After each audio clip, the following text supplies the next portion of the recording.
Hello friends, नमस्कार, राधे कृष्णा। आज के वीडियो में हम बात करने वाले हैं पाल वंश के बारे में।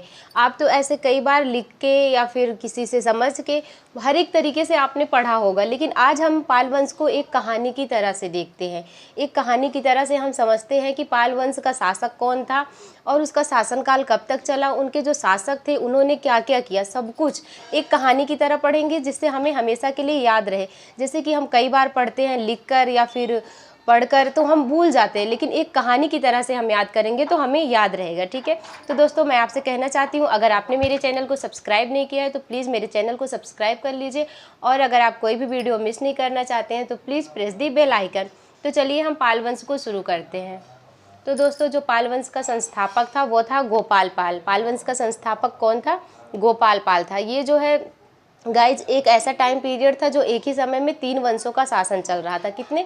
3 वंशों का शासन चल रहा था। पहला था हमारा पाल वंश, दूसरा था हमारा प्रतिहार वंश और तीसरा था हमारा राष्ट्रकूट वंश। तो हम बात करने वाले हैं पाल वंश के बारे में। ठीक है, तो पाल वंश का जो संस्थापक था वो गोपाल पाल था। तो गोपाल पाल के बारे में हमें ज़्यादा कुछ नहीं याद करना है, वहाँ से केवल एक क्वेश्चन पुटअप किया जाता है कि पाल वंश का जो संस्थापक था या गोपाल पाल, या फिर ये पूछा जाता है कि ओदंतपुरी विश्वविद्यालय की स्थापना किसने की थी। तो गाइस पाल वंश का जो संस्थापक था वो गोपाल पाल था और ओदंतपुरी विश्वविद्यालय की स्थापना गोपाल पाल ने की थी। कहाँ पे की थी? तो बिहार में की थी। यहाँ से आपका 2-3 क्वेश्चन बन गया कि पाल वंश का संस्थापक कौन था। पाल वंश का संस्थापक गोपाल पाल था। ओदंतपुरी विश्वविद्यालय की स्थापना किसने की? तो ओदंतपुरी विश्वविद्यालय की स्थापना गोपाल पाल ने करी। उसके बाद कहाँ पे करी? तो बिहार पे करी। ठीक है, बिहार में करी। उसके बाद आता है हमारा अगला शासक आते हैं धर्मपाल। धर्मपाल जो कि गोपाल पाल के पुत्र होते हैं। ठीक है, अगला शासक आता है धर्मपाल। धर्मपाल जो कि गोपाल पाल के पुत्र होते हैं। उसके बाद जो है उन्होंने क्या किया? उन्होंने जो है विक्रमशिला विश्वविद्यालय की स्थापना करी। यहाँ से भी 2-3 क्वेश्चन, धर्मपाल से आपके 2-3 क्वेश्चन बनते हैं कि विक्रमशिला विश्वविद्यालय की स्थापना किसने की? तो विक्रमशिला विश्वविद्यालय की स्थापना धर्मपाल ने करी। कहाँ पे करी? बिहार शरीफ में करी। ठीक है, और नालंदा विश्वविद्यालय के लिए 200 गांव दान में दिए थे। किसने दिए थे? धर्मपाल ने। नालंदा विश्वविद्यालय के लिए धर्मपाल ने 200 गांव का दान में दिया था। ठीक है, उसके बाद अगला शासक आता है देवपाल। देवपाल से आपको केवल एक ही क्वेश्चन पुटअप किया जाता है। गाइज हम ज़्यादा इधर उधर का नहीं पढ़ रहे हैं, जितना हमारा जो भी क्वेश्चन पूछा जाता है ना, सिर्फ वही चीज़ें हम कवर कर रहे हैं। और भी शासक आए लेकिन हम सबको नहीं पढ़ना है। जितने जो क्वेश्चन पूछे जाते हैं केवल हमको वही पढ़ना है। तो अगला शासक आता है, सॉरी गाइज यहाँ पे गर्मी बहुत ज़्यादा है तो मैं आप लोगों के लिए फिर भी वीडियो बना रही हूँ, तो आप अपना प्यार और सपोर्ट बनाए रखिए।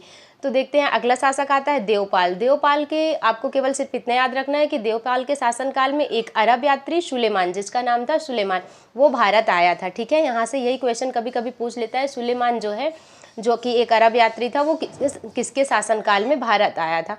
तो वो देवपाल के शासनकाल में भारत आया था। ठीक है, चलिए आगे देख लेते हैं। हमारा आगे है महिपाल। ठीक है, अगला शासक आता है महिपाल, जो कि एक बहुत ही योग्य शासक था।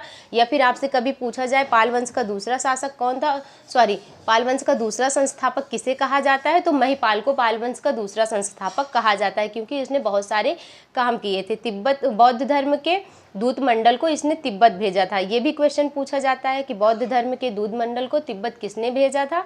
तो वो थे महिपाल। ठीक है, और इस वंश का अंतिम शासक आता है यशपाल। ठीक है, यशपाल अगर आपसे पूछा जाए पाल वंश का अंतिम शासक कौन था, तो पाल वंश का अंतिम शासक यशपाल था। ठीक है, यशपाल ने ज़्यादा कुछ खास काम नहीं किया। 1036 में इसकी मृत्यु हो जाती है और इसके बाद इस वंश का नष्ट हो जाता है। ठीक है, इस वंश का नष्ट हो जाता है, स्वतः ही नष्ट होता है, कोई आक्रमण नहीं होता है।